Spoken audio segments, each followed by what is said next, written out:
ಇದು 1 ಎಕರೆ 4 ಕುಂಟೆ. ಈ ಥರ ದೊಡ್ಡದು ಟಾರ್ ರೋಡು, 30 ಅಡಿ ಟಾರ್ ರೋಡ್ ಇರುವಂಥ 1 ಎಕರೆ 4 ಕುಂಟೆ. ಚನ್ನಪಟ್ಟಣ ರಿಜಿಸ್ಟ್ರೇಷನ್ನು. ಚನ್ನಪಟ್ಟಣ ಬಸ್ ಸ್ಟ್ಯಾಂಡಿಂದ ಇಲ್ಲಿಗೆ 16 ಕಿಲೋಮೀಟ್ರ್ ಆಗುತ್ತೆ. So Channapatna to Alaguru road state ಹೈವೇಯಿಂದ 2 ಕಿಲೋಮೀಟ್ರು. ಇಲ್ಲಿ ರೆಕ್ಟ್ಯಾಂಗಲ್ ಆಗಿ ಬರುತ್ತೆ. ಇಲ್ಲಿ ಏನು ಜೋಳ ಹಾಕಿದ್ದಾರೆ.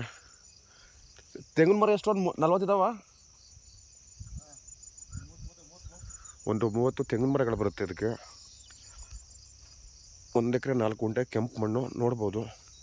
ಇಲ್ಲಿ ಕಾಣಿಸ್ತಾ ಇದೆಯಲ್ಲ, ಒಂದಿಷ್ಟಾಗಲ ಜೋಳ ಕಿತ್ತಿದ್ದಾರೆ. ಇಲ್ಲಿ ಪಕ್ಕದಲ್ಲೇ ಊರಿಗೊಂದು 300 ಮೀಟ್ರು ಆಗುತ್ತೆ. ಸೇಫ್ಟಿ ಜಾಗ. ಇಲ್ಲಿ ಪಕ್ಕದಲ್ಲಿ ಬೇರೆಯವರು ನೋಡ್ಬೋದು. ಅಳತೆ ಅಡ್ಬಸ್ ಮಾಡಿಕೊಂಡು ಬೇರೆಯವರು ಅವರು ಫಾರ್ಮ್ ಹೌಸ್ ಮಾಡ್ಕೊಂಡಿದ್ದಾರೆ. ಈ ಥರ ನೀರಾವರಿ ಬೆಲ್ಟು. ಸುತ್ತಲೂ ವಾತಾವರಣ ನೋಡಿದ್ರೆ ಗೊತ್ತಾಗುತ್ತೆ ನಿಮಗೆ. ಚನ್ನಪಟ್ಟಣ ಬಸ್ ಸ್ಟ್ಯಾಂಡಿಂದ ಅಲ್ಲಿಗೆ 16 ಕಿಲೋಮೀಟ್ರ್ ಆಗುತ್ತೆ. ಲೋಕಲ್ ಸ್ಟೇಟ್ ಹೈವೇಯಿಂದ ಈ ಜಾಗಕ್ಕೆ 2 ಕಿಲೋಮೀಟ್ರು.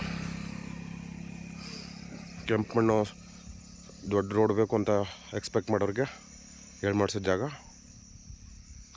ಒಳ್ಳೆ ನೀರಾವರಿ ಬೆಲ್ಟ್ ಇದು. ಸೊ ಈ ಥರ ಫಲ ಬಿಡ್ತಿರುವಂಥ 30 ತೆಂಗಿನ ಮರಗಳಿದೆ.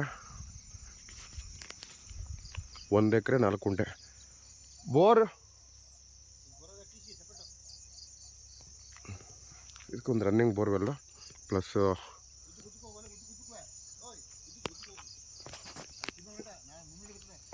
ಒಂದು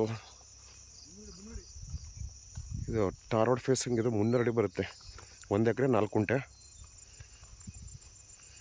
ಫಲ ಬಿಡ್ತಿರುವಂಥ ಮರಗಳು ಜನರಲ್ ಕ್ಯಾಟಗರಿ.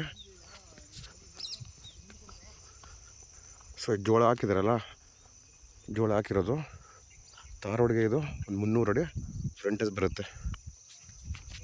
ಈ ನೋಡ್ಬೋದು ನೋಡಿ ಮಣ್ಣು ಕಂಡೀಷನ್. ಲ್ಯಾಂಡ್ ಎದುರುಗಡೆ ಈ ಥರ ಕೆಂಪು ಮಣ್ಣು. ಸೊ ಕುಂಟೆಗೆ 2,80,000 ಹೇಳ್ತಾ ಇದ್ದಾರೆ. ಡೈರೆಕ್ಟ್ ರಿಜಿಸ್ಟರ್ ಇರುವಂಥ property, slightly negotiable. Channapatna registration ಇದು.